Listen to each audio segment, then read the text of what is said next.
أعوذ بالله من الشيطان الرجيم.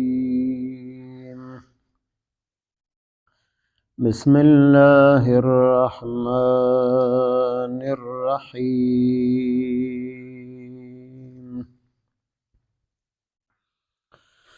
وإن كنتم مرضى أو على سفر أو جاء أحد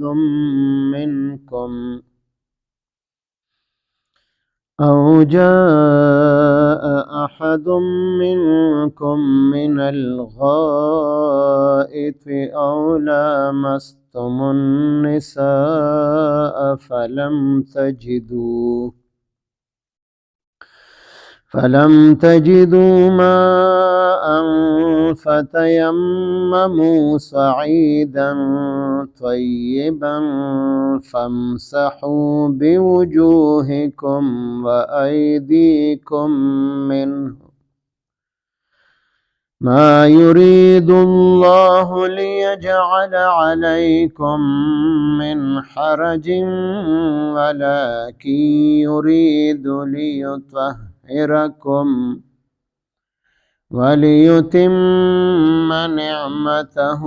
عليكم لعلكم تشكرون. آمنت بالله صدق الله مولانا العظيم. سورة مائدہ شپږم سپارہ شپږم نمبر آیت باقی حصہ. دې آیت مبارک په ابتدائی حصہ کې د اودس کولو او د غسل کولو ذکر وشو. چې کله اودس مات شي نو د مونځ دپاره بیا نوی اودس کول، او که د غسل ضرورت پیښ شوی وي نو غسل کول. بیا د اودس او د غسل قائم مقام د عذر په وجه باندې تیمم حکم الله پاک را لېږلی دی. چې یو انسان بیمار دی، که دی اوبه استعمالی د ده بیماری به د سره زیاته شي، یا به د اوبو استعمالولو سره د هلاکت ته نږدې شي، دی به هلاک شي، مړ به شي. داسې بیماری ده. نو په داسې حال کې د اودس په ځای باندې هم تیمم کولی شي، او که د غسل ضرورت دی او دی بیمار دی نو د غسل په ځای باندې هم تیمم کولی شي. تیمم د اودس او د غسل د دواړو قائم مقام دی. او په کوم څیزونو باندې چې اودس ماتیږي نو په هغې باندې تیمم هم ماتیږي. نو یو خو بیمار دی. دویم مسافر چې په حالت د سفر کې دی، چې کوم ته شرعي سفر ویلی شي، چې هغه 77 کیلومیټر فاصله ده.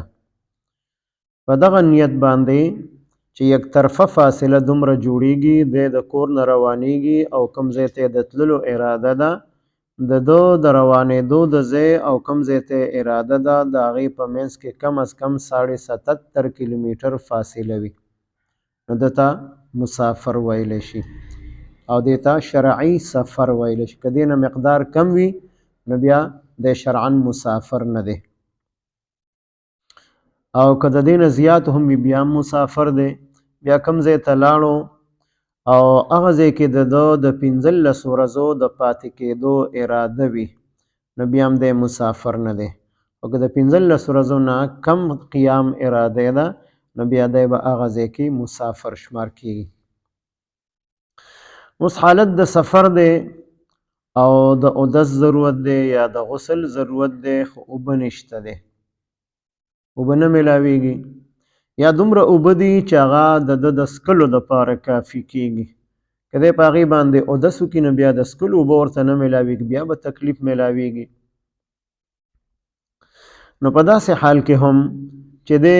یو میل هر طرف ته دی کوشش هم وکړي 4 واړو طرفونو ته او اوبه نه میلاوېږي، نو اوس ده ته عذر دی په حالت د سفر کې،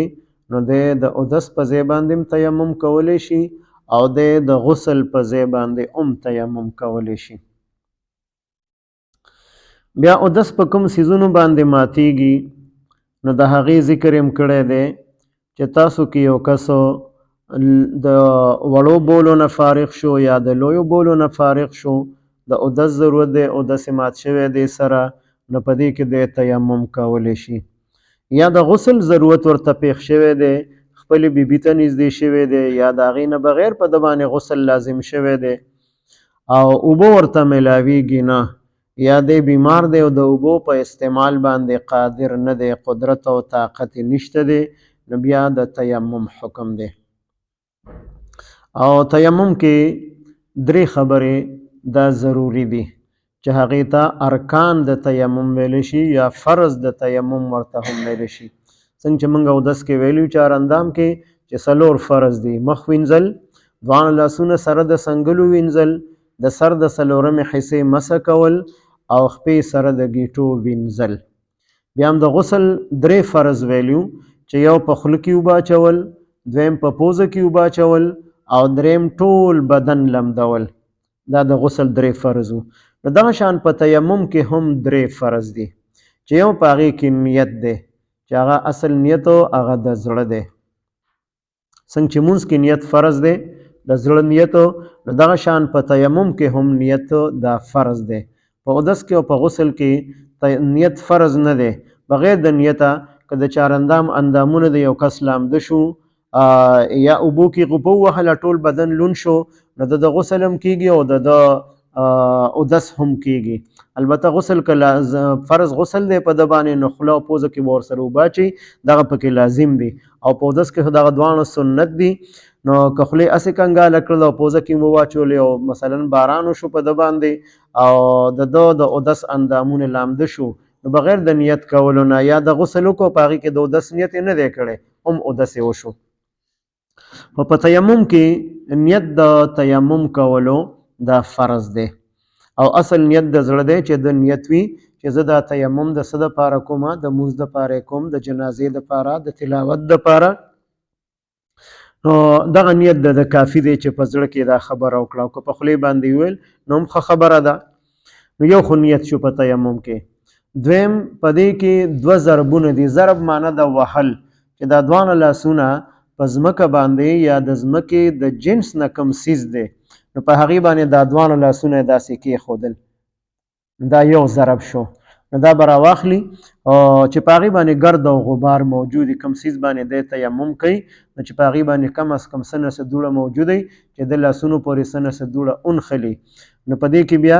اول مخ باندې لاس راښکل دي، لاس یې کېښودو په ځمکه باندې چې پاکه ځمکه ده، پاکه خوره ده یا بل څه څیز دی چې په هغې ګرد او غبار شته دی. نو څنګه چې چارندام کې موږ مخ وینځو د حدودو سره، نو دغه شان په تیمم کې هم هغه شانتې لاس راښکل دي په ټول مخ باندې. دا یو فرض شو، یو نیت شو. دویم ضرب د مخ دپاره، او بیا بل ضرب هغه د دواړو لاسونو دپاره. زموږ چې موږ په چارندام کې لاسونه سره د څنګلو وینځو، دغه شان د ګس لاس په پخي لاس باندې راکاږي چې ټول لاس پکې راګیر شي. څنګه چې لاس لمدول فرض دي، دغه شان په تیمم کې په دې مسح کې دواړه لاسه هغه بالکل چې پوره پکې راګیر شي تر سره د څنګلو، به دا تیمم وشو. نه پکې سر مسح شته دی، نه پکې خپو باندې مسح شته په تیمم کې، او نه پکې استنجا کول شته دی په خاورو باندې، او نه په خوله کې او په پوزه کې خاورې اچول شته دی. بس دغه 3 خبرې دي چې یو نیت دی او 2 ضربه، یو ضرب د مخ دپاره، یو ضرب د دواړو لاسونو سره د څنګلو دپاره. په دې باندې د تلاوت هم کولی شي، په دې باندې د فرض مونځ هم کولی شي. څنګه چې اودس د 2-3 وخته پورې رسولی شي، هغه شان تیمم هم د 2-3 وخته پورې رسولی شي. اوس که دغه مسافر ته اوبه میلاو شوې نو د تیمم مات شو، لکه د اودس ماتودونکي څیزونه هغه مخې ته نه دي راغلي، نه هوا خارج شوې ده، نه واړه بولې کړي دي، نه لوی بولې کړي دي، خو اوبه ورته میلاو شي او د اوبو په استعمال دی قادر دی، د تیمم مات شو، دی به اوس اودس کوي په هغه اوبو باندې. او بیمار داسې بیمار چې هغه ته یو داسې ډاکټر یا حکیم ویلی وي چې ستا دپاره د اوبو استعمال ښه نه دی، نو د هغې دپاره مفسرینو 3 شرطه لیکلي د هغه ډاکټر او حکیم دپاره چې یو هغه مسلمان وي، دا یې لومبنی شرط دی. یعنې غیر مسلم ډاکټر که د یو بیمار ته ووایي چې تا له اوبه ښه نه دي، اوبه به نه استعمالوي، نه به اودس کوې په اوبو باندې، نه به پرې غسل کوې، نو د هغه خبره معتبر نه ده چې ډاکټر یا حکیم هغه مسلمان وي. دویم شرط د هغه دپاره دا دی چې هغه په خپله باندې د مونځ او اودس او د روژې پابند وي. مسلمان دی خو چې ورسره په خپل هم د مونځ او اودس او د روژې پابند وي، نو هغه سره احساس وي، نو هغه به داسې مشوره ورکوي بیمار ته چې بالفرض د دپاره د اوبو استعمال ښه نه دی، نو دی به ښه مشوره ورکوي، صحیح مشوره به ورکوي، او داسې به نه کوي چې معمولي بیماري هغه ته ته اوبه مه اودس کوه، مه مونځ کوه، مه روژه نیسه او غسل کوه په اوبو باندې، نو چې هغه په خپل هم د مونځ او اودس او د روژې پابند وي. او دریم شرط د هغه دپاره دا دی چې هغه برای نام ډاکټر او برای نام حکیم نه وي، بلکې هغه مستند ډاکټر وي، مستند حکیم وي، چې دا 3 خبرې په هغه کې موجود وي، او یو بیمار ته هغه ووایي چې ستا دپاره په اودس کې اوبه استعمالول صحیح نه دي، تا ته نقصان درکوي، په غسل کې ستا دپاره اوبه استعمالول صحیح نه، تا ته نقصان درکوي، نو دغه صفاتو والا حکیم او ډاکټر کې یو بیمار ته وویل، نو هغه د اودس او د غسل په ځای باندې تیمم کول د هغه دپاره جایز دي. نو دلته هم دغه تیمم ذکر کړی دی چې دا د الله پاک د طرف نه یو اسانی ده، یو سهولت دی چې الله پاک خپلو بندګانو ته ورکړی دی، او څنګه چې په اودس او په غسل باندې انسان پاکیږي، نو دغه شان په تیمم کولو باندې هم دی پاک شي او دی په هغې باندې مونځ کولی شي. نو دا دومره انعامات چې الله پاک ذکر کړل، نو په آخر کې په دې باندې د شکر مطالبه کړې ده چې تاسو د الله پاک په دې نعمتونو باندې شکر ادا کړئ. څنګه چې اودسو د هر مونځ دپاره شرط دی، نو اوس که د دې په ځای باندې غسل شرط و چې 15 واړه وخته به غسل کوئ، نو په ګرمۍ کې خو به دومره تکلیف نه و، خو په ژمي کې بیا څومره تکلیف و 15 وخته غسل کول. نو دا الله پاک مهرباني وکړله چې د غسل حکم یې ونه کړو، بلکې د اودس حکم یې وکړو چې تاسو اودس وکړئ د مونځ دپاره، هم په هغه صورت کې چې اودس د انسان مات شوی دی، او که اودس نه دی مات شوی نو په زوړ اودس باندې مونځ کیدی شي، البته که تازه اودس یې وکړو د هغې به ورته زیات اجر او ثواب میلاویږي. وان کنتم مرضا، کچریه تاسو بیماران، مرضا د مریض جمع ده، بیماران، که تاسو بیمار یې، او علی سفرین یا په سفر باندې یې، او په سفر په حالت کې اوبه نه میلاویږي، او بیمار دپاره د اوبو استعمال ښه نه دی، او جاء احد منکم، یا راغلی وي یو کس تاسو نه، من الغائط وي، غائط په عربی کې اصل کې کندې ته ویلی شي، جور ځای ته، پخوا مشران چې اودس ماتې ته تلل نو ډېر لرې به تل، چېرته کنده به یې وکتل هغې کې به کېناسته د خلقو د نظر نه پناه. نو دلته اوس غایط نه مراد واړه بول کول یا لوی بول کول دي، چې د هغې نه تاسو فارغ شوي او اودس هم مات شوي هغې سره، نو اوس تاسو دپاره د اوبو استعمال ښه نه دی، بیماران یې یا په حالت د سفر کې او اوبه تاسو ته میلاویږي نه، نو دا خو د اودس مسله شوه چې دې په ځای باندې تاسو تیمم کولی شي. او لامستم النساء، یا تاسو نږدې شوي خپلو بیبیانو ته او غسل در باندې لازم شوی دی، اوس د غسل ضرورت دی او اوبه شته دی نه، فلم تجدوا ماء، بیا تاسو ونه موندلې اوبه درته میلاو نه شولې، حالت د سفر دی یا بیمار دی او د اوبو په استعمال باندې قادر نه دی، اوبه شته دی خو که دی اوبو باندې غسل کوي نو دی هلاکیږي او یا د بیماري زیاتیږي. فتیممو، نو تاسو تیمم وکئ، تیمم معنی ده قصد کول، اراده کول، یعنی نیت وکئ تاسو، صعیدا د خورې، طیبا چې پاکه وي، که هغه خوره ګنده وي پلیته وي نو بیا پې تیمم جایز نه دی، او که دا خوره پاکه ده نو په هغې باندې تیمم کول جایز دي. فتیممو، نو تاسو تیمم وکئ، صعیدا طیبا په پاکه خوره باندې، په پاکه ځمکه باندې، نو یو خو پکې نیت شرط شو، او دویم فمسحو بوجوهکم، نو تاسو مسکې خپل مخونه، یعنی یو ځل دواړه لاسه کېښودل په ځمکه باندې، په خاوره باندې یا په یو داسې څیز باندې چې په هغې باندې ګرد او غبار شته دی، نو هغه بیا په خپل مخ باندې راکاږئ، ټول مخ پکې راګیر کړئ. نو دا دویم فرض شو د تیمم. و ایدیکم او دواړه لاسونه خپل په هغې باندې مسه وکړئ، څنګه چې په چارندام کې موږ دواړه لاسونه سره د څنګلو وینځو، نو هغه شان په تیمم کې هم د مخ مسه کول د پوره مخ او د دوانو لاسونو سره د څنګلو مسه کول منه په دغه خاوره باندې چې کومه پاکه ده او په لاس پسې نښتې ده.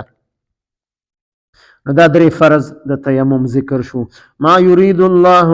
اراده نه ده کړې الله پاک لیجعل علیکم چې واچوي په تاسو باندې من حرجن څه تنګي، تاسو په مشقت کې واچوي او تاسو ته الله پاک تکلیف درکړي، دا اراده الله پاک نه ده کړې، بلکې الله پاک تاسو سره د اسانۍ اراده کړې ده چې د اودس او د غسل د دواړو په ځای باندې د تیمم کولو اجازت درکړی دی. ولکن یریدو لیکن الله پاک اراده لري، غواړي لیطهرکم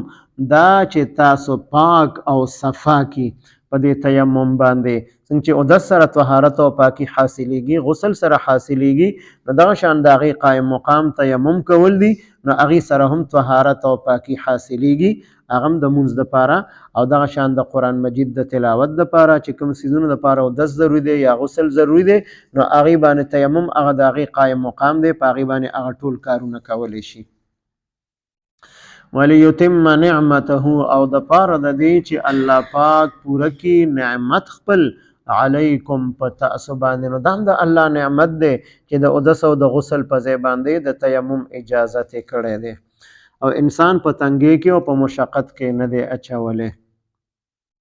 لعلکم تشکرون د پاره د دې چې تاسو د الله پاک د دې نعمت شکر ادا کړئ چې د اودس اجازت یې کړی دی، د غسل حکم یې کړی دی، د تیمم حکم یې کړی، دا ټول د الله پاک نعمتونه دي، دې سره انسان ته طهارت او پاکي حاصلېږي، نو تاسو په دې د الله پاک شکر ادا کړئ او دا نعمتونه په خپل استعمال کې راولئ.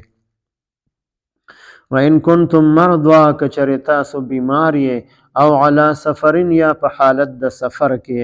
او جاء احد یا راغلی وي یو کس منکم ستاسو نه من الغائط د وړو یا د لویو بولونه او لامستم النساء یا تاسو نږدې شوي خپلو بیبیانو ته او د غسل ضرورت پیښ شوی دی، فلم تجدوا ماء بیا تاسو ته میلو نشوي اوبو یا د اوبو په استعمال قادر نه، فتیممو نو تاسو تیمم وکړئ صعیدا طیبا په پاکه خاوره باندې، فامسحوا بوجوهکم بیا تاسو مسه کې خپل مخونه، و ایدیکم او خپل دواړه لاسونه سره د څنګلو منه په دغه خاوره او په دې ځمکه باندې. ما یرید الله نه غواړي الله پاک اراده نه ده کړې لیجعل علیکم چې واچوي په تاسو باندې من حرجن څه تنګي تکلیف مشقت، ولکن یرید لیطهرکم لیکن الله پاک اراده کړې ده چې تاسو پاک او صفا کی، ولیتم نعمته او د پاره دی چې پوره کی نعمت خپل علیکم په تاسو باندې لعلکم تشکرون د پاره دی چې تاسو د الله پاک شکر ادا کړئ. اللهم صل علی سیدنا محمد وعلى آل سیدنا ومولانا محمد وبارك وسلم. رب اجعلني مقيم الصلاة ومن ذريتي ربنا وتقبل دعاء ربنا اغفر لي ولوالدي وللمؤمنين يوم يقوم الحساب. ربنا اغفر لنا ولإخواننا الذين سبقونا بالإيمان ولا تجعل في قلوبنا غلا للذين آمنوا ربنا إنك رؤوف رحيم. ربنا هب لنا من أزواجنا وذرياتنا قرة أعين واجعلنا للمتقين إماما. وصلى الله تعالى على خير خلقه محمد وعلى آله وأصحابه أجمعين آمين برحمته.